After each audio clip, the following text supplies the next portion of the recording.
Hello and welcome to A Different Drum on WRUW FM 91.1 Cleveland, where the more you love music, the more music you love. I'm your host, Matt Hook, and today I'm joined by guitarist Michael Coppola. Coppola is best known for inventing the 9-string guitar, an instrument that expands the harmonic range of the guitar in ways never thought possible. Now let's play a cover of his jazz standard Song for My Father to hear what his instrument can do.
Alright, that song you just heard was Michael Coppola's version of the Horace Silver classic Song for My Father off his 2011 album Voicings in My Head. Album is entirely solo guitar pieces played by Coppola on his 9-string guitar. So, why did you create the 9-string guitar? I wanted those great Bill Evans piano voicings, as most jazz guitarists do. And I tried some different solutions, retuning the guitar in thirds and things of that nature, which actually kind of worked, but everything else is thrown out the window when you do that. So I just thought if I add some extra strings that I could grab and get those tight voicings, and keep the other strings where they were, I might have something to work with, and it worked out. I did. So it started with 8 strings, and I added 2 high A and D between the normal A and D strings. So I had the 6 strings of the guitar separated between the 4th and 5th with higher strings. And then eventually a third came in between there. Gotcha. And what was it about those Bill Evans style voicings that made them so hard to play on a normal guitar? Well, it's the minor second intervals, major second intervals. And I mean, we could do it on guitar, but we have to stretch. And I don't mind stretching, but you can't get to it quickly enough and keep a lead line going at the same time. So this kind of, in a way, it facilitates that, while making a lot of things much harder, of course, because you have a bigger neck and more strings to work with. So who were some of your early musical influences? Well, if we go way early, Beatles, Eric Clapton, that's my generation. I'm 61, so, that's what got me into guitar. Then Steve Howe, John McLaughlin started to turn the tables. Then Joe Pass was the first big jazz guitar influence, or jazz influence at all. And then I got into the Miles Davis and the piano players, and that went on and on from there. Now, I actually saw that you played a couple shows with the legendary Les Paul. What was that experience like? An amazing experience. I had played at the Chet Atkins Festival in Nashville, which is all fingerstyle players of different styles. And I met Tom Doyle, who is a great guitarist in his own right, but also the sound man for Les Paul. And he had told Les about me and then invited me to the Iridium in New York City. I'm only about an hour and a half outside of New York, to come down and sit in with Les. So the first time I did that, I was introduced to Les in his little dressing room in the back of the Iridium. Just him and I were sitting there like 2 feet away from one another, and he asked me to play for him. So I'm sitting there playing for Les Paul, which was quite a treat for a kid that grew up with Les Paul guitars and the great Les Paul always out there in the guitar world. And he really loved what I was doing. He said I was an innovator, and that just made my day, my year. So as far as playing with him, or when you play with other guitarists in general, because you have such an unusual instrument, is it difficult to find like that kind of groove with other players? No, I don't think so. I mean, it's really more difficult for me to play with piano players because I'm really doing a lot and they're doing a lot. Most guitarists are not covering that much ground, so they're easier to play with. So how do you arrange songs for the instrument? Arrange. I don't do, I arrange like classical pieces. As far as jazz stuff, I pretty much just know the tunes and play them, and they come out differently. I guess there are certain, things I've been doing for years that come out the same all the time, but basically they're improvised. There's not a lot of arrangements. A lot of the reharmonizations you heard on that album were spontaneous, and some were worked out. So what goes through your mind when you're improvising? Oh boy, it's more through the ears at this point. I had studied jazz for so long, ripped apart people's solos, found different ways to attack things, and every time you turn around, there's a new approach and a new way to look at things, and I always run with it. I just see what's going on. What goes through my mind, I don't know. It's pretty much by ear at this point because the knowledge is already, embedded, I would say. And how do you accumulate that knowledge? Well, again, through listening, you hear things you like, you find out what they're doing, you pick it up. Joe Pass again was the first early influence. And for a couple of years there, I was sounding a lot like him, although not at his level. And then you start listening to Herbie Hancock and you have a whole new thing. You have triplets grouped in fours, and then you listen to, like the Bill Evans, and you invent a new instrument to get those voicings, and on. Gotcha. Sax players are, a great influence. Michael Brecker, what's he doing? Yeah, Brecker's always such a fantastic melodic player. So what a force. Now, I met you at the Chet Atkins Appreciation Society Festival in Nashville. I was wondering, yes. Did Chet have a big influence on your music, or was that something that came later? Not at all. I thought Chet Atkins was cornball. I was into jazz. I didn't listen to any pop. I certainly didn't listen to any country. And I was playing at a guitar show, I think in Long Island, and I met somebody that said, "Oh, you're fingerstyle. You should go play at the Chet Atkins Festival." And I'm like, "Well, I don't play anything like that." I go, "It doesn't matter. It's all fingerstyle. There's great players there. Tommy Emmanuel's there, Martin Taylor, Earl Klugh. So I checked it out, and I started to listen to these guys doing the Atkins thing, what they call boom chuck, reluctantly, I guess. It's it's pretty intricate stuff, to get that really clean and flowing and sounding like two instruments. It's a great technique. And sure, I grab some of that. I like it, and I'm not a master of it, but I throw it in. I think it's on maybe Honey Pie on my album. You were just playing there. Some others, a little bit in Caravan, perhaps. So I throw it in here and there. What kind of made you realize that it wasn't, like, what made you go from this is just cornball to then starting to incorporate it? Well, you hear people like Tommy Emmanuel do it, and it takes on a new meaning. I mean, Chet was about, popularity and cleanliness. I mean, he had a million arrangements that he could just go on a national television show and play it perfectly clean, which who would know at that time if you hadn't gotten into, what his life was about. But then you hear Tommy and Tom Bresh and Buster B. Jones, and these guys were just burning with this stuff, and it was pretty exciting. I mean, it's not something I would base my life on, but I do like the technique, and I love to hear a great player in that style. You've got a guy in Cincinnati, Scotty Anderson, that's like maybe the best in the world. I know that one guitarist, Dan Bankers, who was at that same festival. He's actually from Cleveland. Outside of your interpretations of jazz standards, you also write your own original music.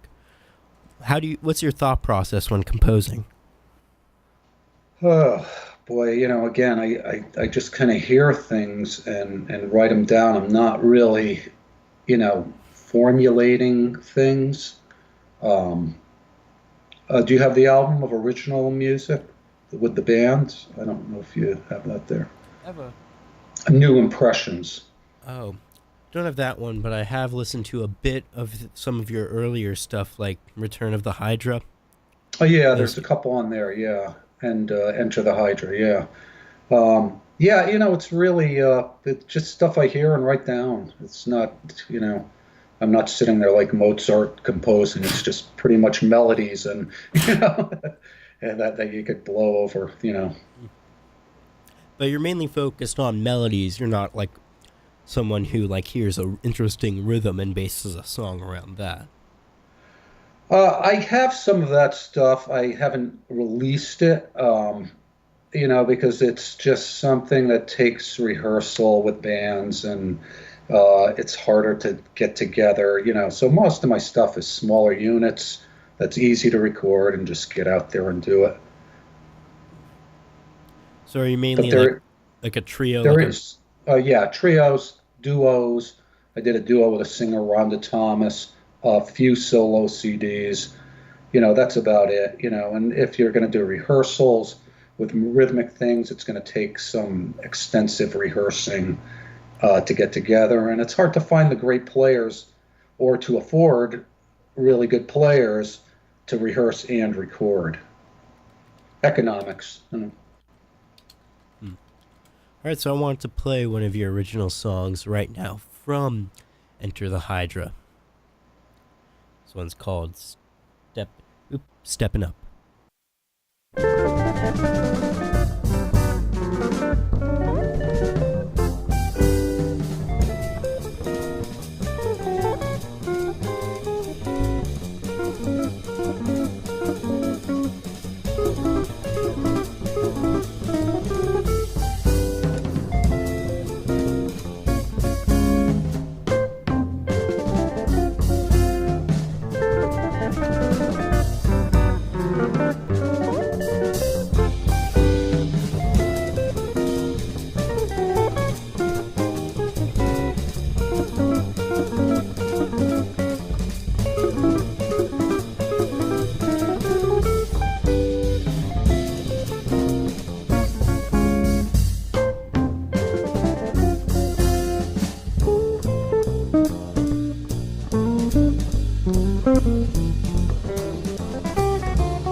Alright, that song you just heard was Steppin' Up by Michael Coppola off his 2001 album Enter the Hydra.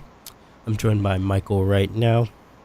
So that song in particular, do you remember what was going through your mind when writing and recording that? Because I know you said earlier that most of your songwriting is improvised, but that sounds pretty composed.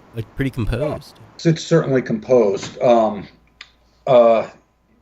Yeah, I wouldn't say it's, totally, sitting there formulating is what I should mean to say. I'm kind of hearing those lines and putting it down, writing it down. Of course, it's composed. Boy, I haven't heard that for a long time. That was too fast. How do you play something that quickly but still keep it clean? It's the technique. Honestly, I cringe at hearing that now because the 9-string was about 6 months old when I recorded that, and it's really an instrument that needed a little more time to blossom for me.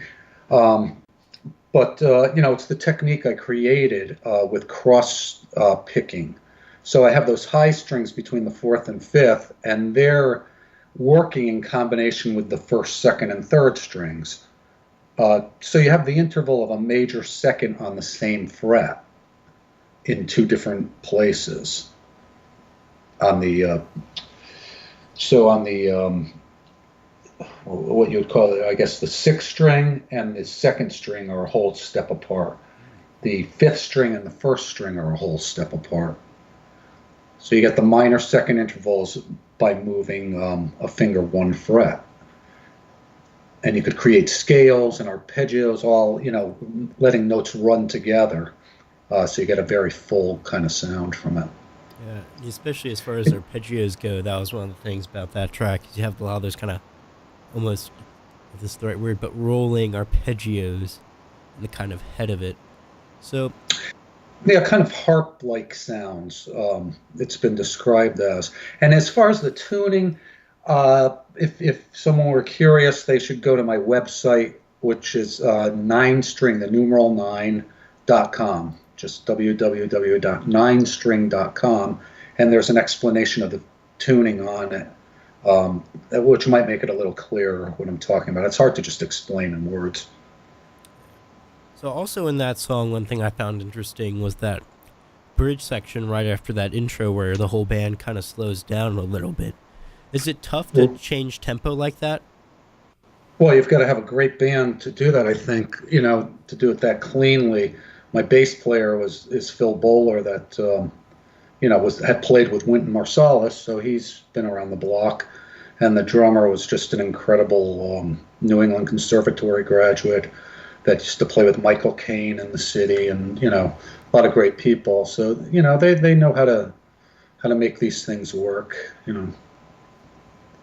Actually, Dave Brubeck heard that track and told me he was relieved when it slowed down because it was just making him nervous going so fast. Wow, how did Dave Brubeck listen to that? I sent it to him, and he's a Connecticut resident, or was a Connecticut resident. So his sons are playing around Connecticut, or have always been playing around Connecticut, and he lived in Wilton, Connecticut. He's out in the public, or was.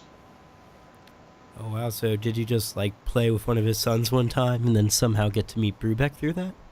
I did not meet him. He sent me a letter, actually. That's incredible. I mean, I would definitely be a bit starstruck to get a letter from Dave Brubeck. That's incredible. Yeah, well, I still have it. It's incredible. How do you make a living as an independent musician, especially in Connecticut, which a lot of people don't really think of as a music hub? Yeah, well, we're right outside New York City, but that really has nothing to do with me making a living. I mean, I do occasionally play there, but most of the stuff is what I call in the trenches. I play solo guitar mainly, or duos with singers, occasional trio gig, maybe one a month, but I work 7, 8, 9, 10, 15 gigs a week doing solo things in hospitals, restaurants, art shows, whatever. I'm a solo guitarist, basically. But really piecing together my gigs, couple lessons here and there, but I'm not really a, teacher as a living. I'm more a player for a living at this point. So what's the most memorable moment you've had at a gig? Are we talking good or bad? It's hard. How about one for each? Oh boy, let's see. Maybe the Montreal Jazz Festival. I played with my daughter, who was 14 at the time, who's also a jazz guitarist. The Long Island Guitar Show with the incredible guitarist Tony Perrone, doing a duo. Playing at the Blue Note the same night Chick Corea was playing there, with a singer named Rhonda Thomas, who I recorded with. I don't know, jamming with Tommy Emmanuel. All great moments. There's so many great times, And anything on the other side of the coin that you'd like to share? My favorite one is I had a gig in New York City late one night, and I had a wedding to do very early the next morning, and an hour drive, and the wedding was starting at 10 in the morning. So I got home at 3:30, and I was just wiped out. But I went to play the wedding, and I'm sitting right in front of all the people. Wedding's going great. The minister is supposed to cue me when it's time for the Mendelssohn recessional. Dun, dun, dun, dun, dun, dun, dun, right? And I start falling asleep. I just cannot. He goes on, and it's never ending. And finally, I kind of almost fell off my stool, and I kind of jar myself. And he looks over at me, And I took that as the cue and start going, da, da, da, da, da, da, da, da. And he goes, no, not now. And I've got like 100 people sitting in front of me with their jaws dropped, you know. And I had to wait another 20 minutes before I played the recessional for the bride again, sinking into the ground, waiting for this thing to be over. I would say that was my worst moment. That must have been a long 20 minutes. Oh my God, you don't know. But it made for a great story for the rest of my life, so I'm good. So how do you recover from something like that when something just goes that wrong at a gig? You know, I mean, stuff happens. You pick up and then the next gig is great and you're back, you know. It doesn't, you know, things happen. You got to roll with it. So you mentioned earlier that you played a gig with your daughter. Is she also a professional musician? She is. Right now she's in music school. She did 2 years at the new school in the city, and now she moved to WestCon, where she's studying with a great player, Chris Morrison. But she's studied with Joe DiOrio, who's a friend of mine, Steve Kahn, Vic Juris, Richard Bucas. I mean, she's had some great teachers. And I had a little input there from age 5 on for her.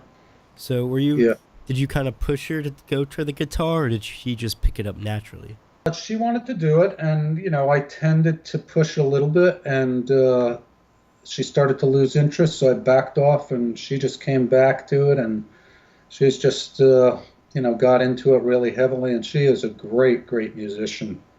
There's thousands of kids coming out of music schools playing great jazz guitar technically, but you know, she's one of these people that can really play a melody and improvise melodically, not just scales and arpeggios and tools. You know, she's got a real musical gift and perfect pitch and, you know, just a great attitude about it.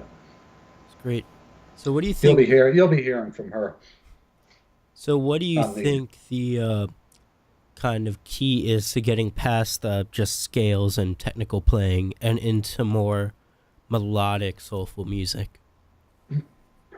I think it's really listening, you know. I mean, it's, you know, it's a cliche, but you really, you know, people are buried in the books and playing scales all day long. And, you know, I went through that as a kid too. You know, I came up the first crossover in from rock to jazz was John McLaughlin, you know, who's playing a lot of scales and modes and, you know, heavy things. But yeah, I think you need to listen to, like, you know, Infinite by Wayne Shorter, or, you know, some Dexter Gordon tunes, John Coltrane ballads, you know, Herbie playing on a ballad, Bill Evans, you know. These people, like, play beautiful, beautiful melodies that they have the tools, of course, but, you know, they're not sticking them out there. The melody, it's almost like they're writing a great American standard as they're playing, you know, as they're improvising. Yeah. Should be the goal. So would you have any advice for musicians who are just coming up and trying to make a name for themselves? Oh, God, good luck. It's, you know, there's thousands and thousands. I've been able to sustain my not working in the real world because I can play solo guitar. I play not just jazz, but I can play Beatles songs. I can play, you know, some classical. You know, I studied classical guitar.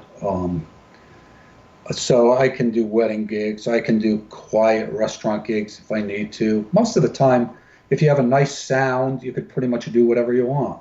I mean, I'll be sitting at hospice playing a gig and I could play the Sorcerer there. You know, it's fine. I have a nice sound, a nice tone. I'm not going to make anything like too dissonant when somebody's walking by, but, you know, you get away with what you can. I think solo guitar is a good way to make a living. It's hard to do it with bands these days. Just hard to get the right people, or is it just hard to find venues? It's hard to get paid. I mean, if you have 4 people, a club, you know, what are you going to get paid in a club? And how many bands are out there playing? How many jazz bands are out there actually gigging? especially when there are so many players that just want to play and be heard and will do it for free. And I get that. That's fine, but it does make it hard for the pros to get work and get paid for it and keep the dollar amount high. Thank you so much again for coming down. Where can our listeners find your music? Well, I have stuff on CD Baby. That's probably the best place. I know there's other places, but somebody else kind of runs that for me, so I can't tell you where. It's kind of like my experience with Skype. You had to walk me through this, so you can go to my website and talk to me directly. That's always fine. All right, and is your website, again, it's 9string.com? Yes, the number 9 string.com. All right. Again, this was Michael Coppola, the inventor of the 9-string guitar. Thank you so much again for coming down. It was great talking to you. Thank you, Matt. I appreciate it. I appreciate the airtime.